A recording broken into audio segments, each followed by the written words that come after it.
नमस्कार, जनमत की पुकार में आपका स्वागत है। दिल्ली में कांग्रेस प्रवक्ता गौरव वल्लभ ने प्रेस कॉन्फ्रेंस में पीएम मोदी पर अडानी के लिए कार्य करने के लगाए आरोप। राहुल गांधी से ईडी की 54 घंटे की पूछताछ पर कांग्रेस ने भाजपा की केंद्र सरकार पर निशाना साधा है।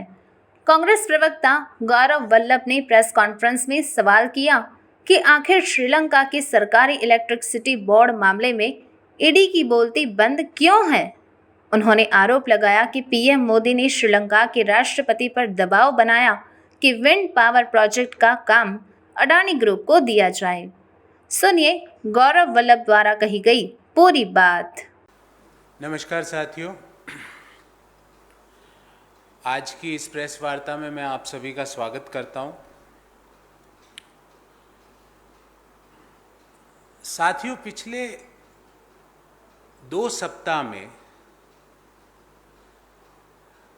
हमने देखा कि एनफोर्समेंट डायरेक्टरेट आज सरकार की एनफोर्स डायरेक्टिव्स की एक संस्था बन गई है। ईडी हैड बिकम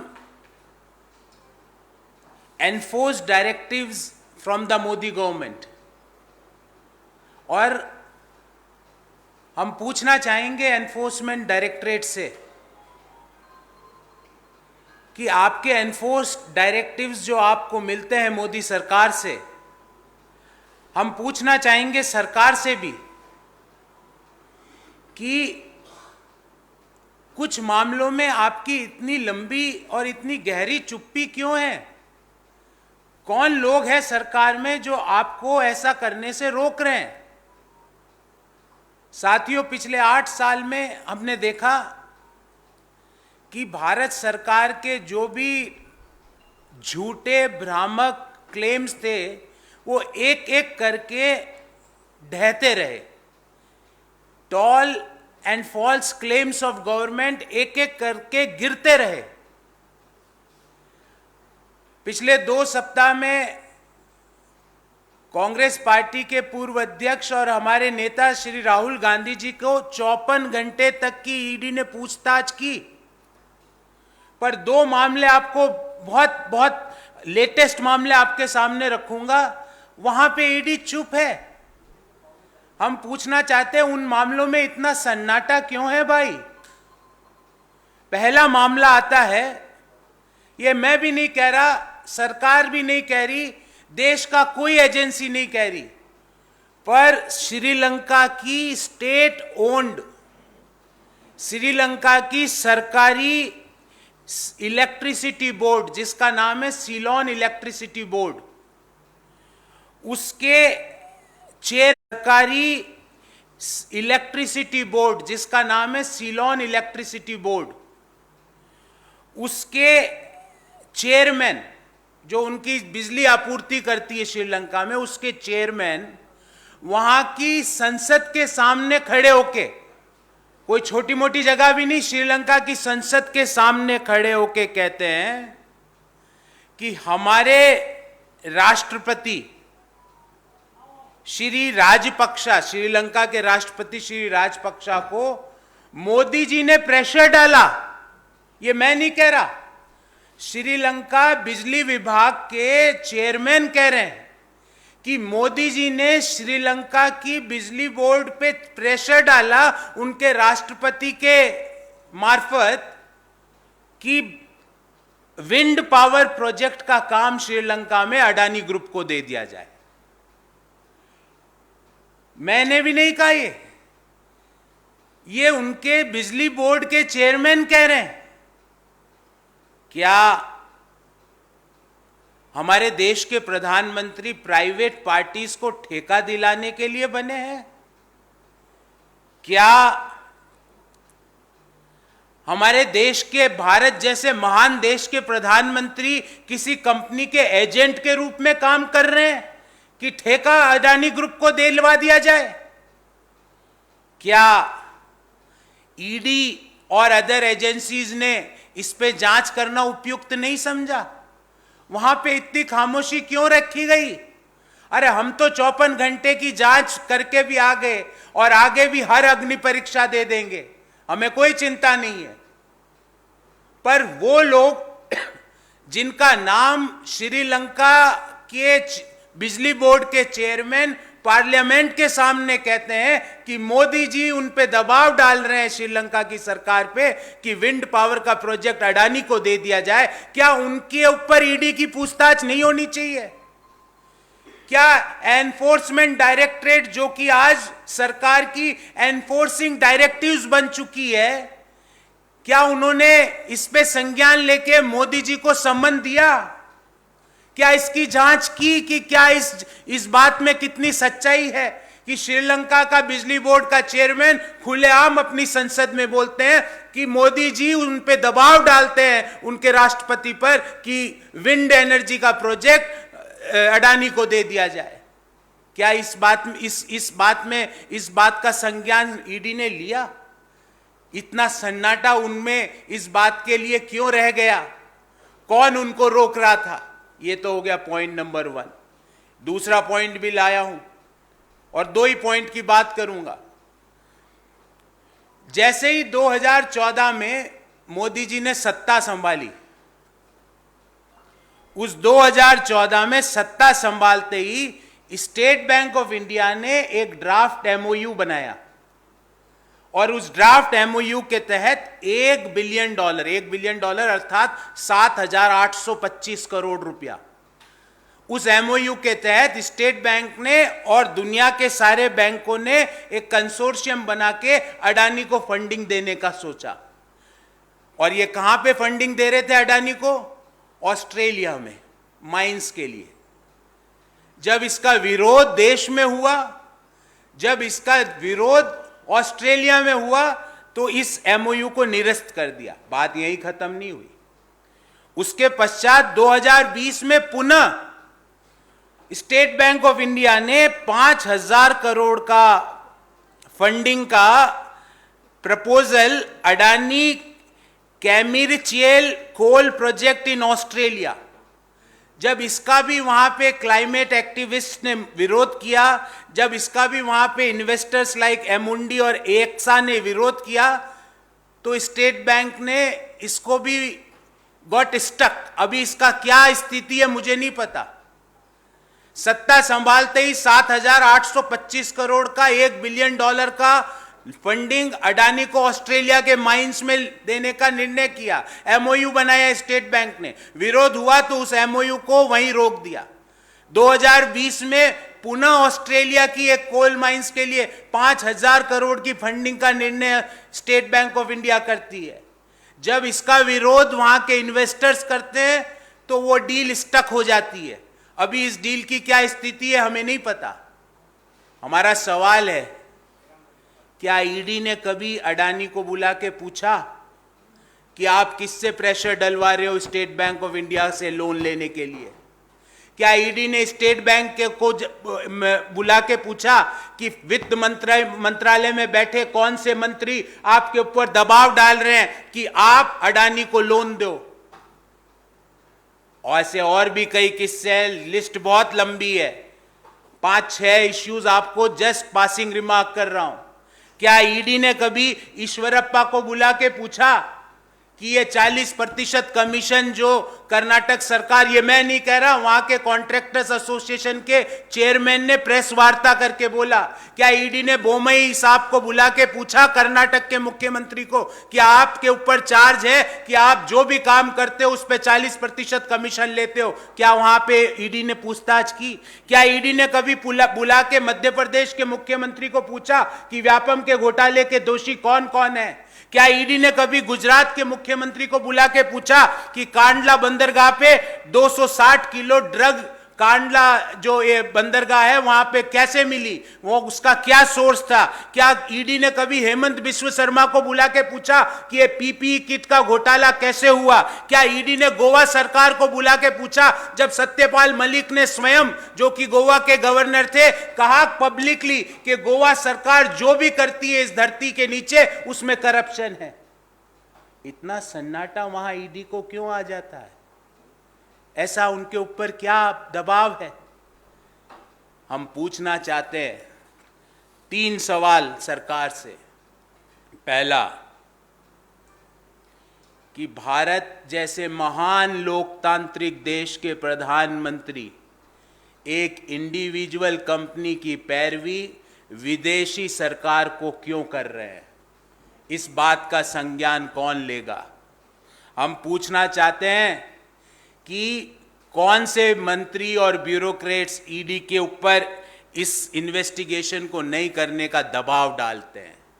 हमारा दूसरा प्रश्न है कि क्या ईडी अडानी ग्रुप को बुला के पूछेगा कि आपको 7,825 करोड़ रुपए की $1 बिलियन की फंडिंग का स्टेट बैंक एमओयू साइन करता है और उसको जब चारों तरफ से दबाव आता है तो उसको निरस्त किया जाता है, पुनः 5,000 करोड़ का लोन देने का एक एमओयू वापस बनाता है, फिर जब इन्वेस्टर्स विरोध करते हैं तो उसको वापस कैंसिल करता है।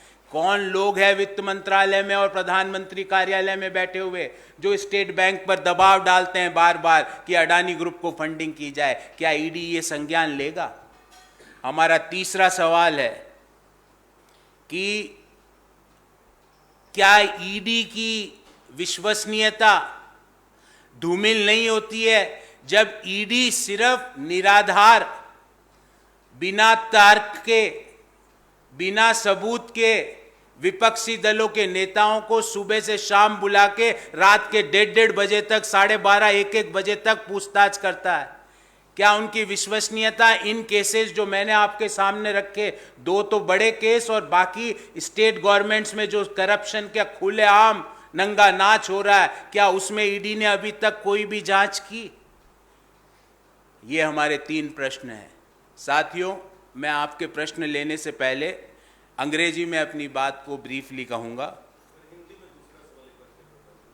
मैं बता दूं, ED reduced to taking enforced directives from the Modi government. Now ED doesn't means enforcement directorate, ED means taking enforcing directives from the Modi government. All the Modi government's claims have been exposed in last 8 years, whether tall or false. The BJP government has been all about antics and no substance. When its incompetence is showing across all spheres, it has yet again resorted to a cheap tricks. The questioning of Shri Rahul Gandhi ji by the ED over the last few days is a clear case of maligning his reputation and a mere political stunt. All the central agencies have been reduced to pawns in the hands of the government. All these agencies has been queuing up to collect their blindfolds only to make mockery of themselves. This is a series of events that the country is witnessing where a once reputed agency like Enforcement Directorate can't be no longer be called as Enforcement Directorate, but is busy in taking enforced directives by the central government. And today I wish to bring 2 such instances. Instance number 1. The chairman of Sri Lankan state-owned Ceylon Electricity Board, before a parliamentary panel, claimed that Honorable Prime Minister of our great country pressurized Sri Lankan President Shri Rajapaksa to award a wind power project to Adani Group. This is perhaps the first and only incident in the history of our country that allegations of such nature has been leveled against the Prime Minister of our country. Our point is that why did Prime Minister Modi ji want to pass an undue favor to a private individual? Why did Prime Minister Modi ji lowers India's pride by acting as a sales agent of a private individual? Modi ji, आप sales agent का काम क्यों कर रहे हो? हमने तो देश का प्रधानमंत्री आपको चुना था, देश ने तो। What was his compulsion? Why are ED and other agencies sleeping on this information? This is instance number 1. Instance number 2. As soon as Modi government came to power in 2014, SBI drafted an in-principle agreement with the Adani Group for $1 billion facility and bought in several banks worldwide to provide fundings. After constant protest, SBI backed off and scrapped the MOU. In 2020, news of another loan of rupees 5,000 crore by State Bank of India to Adani's Carmichael coal project in Australia become public. When pressure from investors like Amundi and AXA led to SBI's loan being stuck, there have been no further updates since last year about the loan status. This looks like there is a concerted effort by someone to provide loan to Adani Group. Does this not warrant ED's intervention to call upon and investigate the involved individuals and ministers and bureaucrats? Why ED is mum and silent on these initiatives? There are several other instances and I will point out 6 of them. When the Contractors Association chairman in Karnataka publicly said that Karnataka government, whatever they do, they charge 40% commission. Why ED is silent on that? Why ED is silent on the biggest employment ghotala of the entire world, that is Vyapam? Had ED gave summon to the Chief Minister of Madhya Pradesh? Why ED is silent on when we got 260 kgs of heroin worth rupees 1500 crore rupees? Had they called Gujarat Chief Minister? Had ED gave summon to the CM of Gujarat?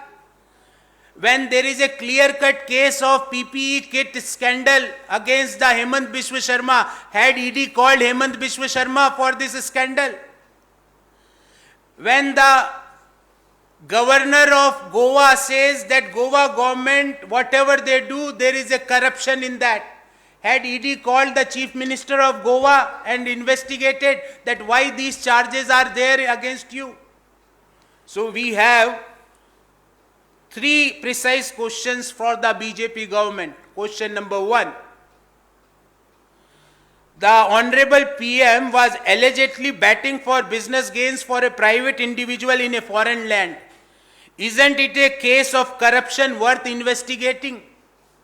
Which bureaucrats or ministers is the ED planning to call for an investigation? That is our question number 1. विदेशी धरती पर विदेशी लोग कह रहे हैं कि प्रधानमंत्री मोदी उन पर अडानी को ठेका देने का दबाव डालते हैं, पर ईडी शांति से बैठी है। इतना सन्नाटा क्यों है ईडी के दफ्तरों में इस बात पे? हमारा question number 2, has the ED ever called anyone from the Adani group or is it planning to call to investigate these serious allegations? क्या ईडी अडानी ग्रुप को बुलाएगी जब उसको 2 बार लोन देने का in principle MOU state bank ने sign कर दिया और जब पूरे विश्व में दबाव हुआ, जब उसको कैंसिल किया? कौन वो वित्त मंत्रालय में बैठे लोग हैं जो स्टेट बैंक पर दबाव डाल रहे हैं कि वो अडानी ग्रुप को फंडिंग करे? क्या ईडी इन्वेस्टिगेट करेगा? हमारा question number 3 is that what credibility does an agency like ED have who is on political witch hunt but failing on its duty of investigating severe allegations and crimes? तो ED की credibility क्या रह जाती है जब वो इस तरह के सीरियस क्राइम्स को इग्नोर कर रही है? वहां पर इतना सन्नाटा क्यों पसरा हुआ है? व्यापम घोटाला हो, पीपीई किट का घोटाला हो, कर्नाटक सरकार का 40% कमीशन का घोटाला हो, गोवा सरकार के करप्शन का घोटाला हो, गुजरात में 260 किलो हेरोइन 1500 करोड़ की पकड़ी गए वो घोटाला हो, प्रधानमंत्री का नाम विदेशी के संसद में इलेक्ट्रिसिटी बोर्ड के चेयरमैन लेते हैं, इस अडानी ग्रुप को 2 बार इन प्रिंसिपल सैंक्शन करने के बाद वापस लोन आगे नहीं बढ़ता है। इन चीजों को इन्वेस्टिगेशन ईडी कब करेगी? This is our questions. हमारा सवाल यह है कि why ED reduce to taking enforce directives from the Modi government.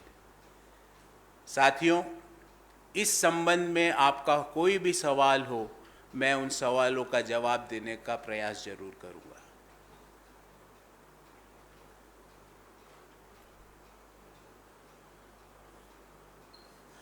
और जो भी मैंने बातें कही है, आपको कई बातों का पता भी होगा और सारी प्रूफ के साथ मैं आपको प्रेस रिलीज में सारी बातें जो भी मैंने बोली है उसके पेपर्स के साथ आपको मैं प्रेस रिलीज दे दूँ।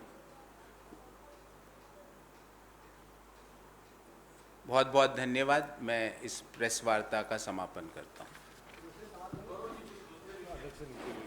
मैं नीचे आके इस पे बात कर लेता हूँ। बाकी क्योंकि आज की एक स्पेसिफिक प्रेस कॉन्फ्रेंस ईडी का सन्नाटा पे थी, तो और कोई विषय होगा तो हम नीचे। अगर आपने हमारा अभी तक चैनल सब्सक्राइब नहीं किया है तो कृपया चैनल सब्सक्राइब कर लें, लाइक करें, शेयर करें, कमेंट करें। तो मिलते हैं फिर किसी और खबरों के साथ। नमस्कार।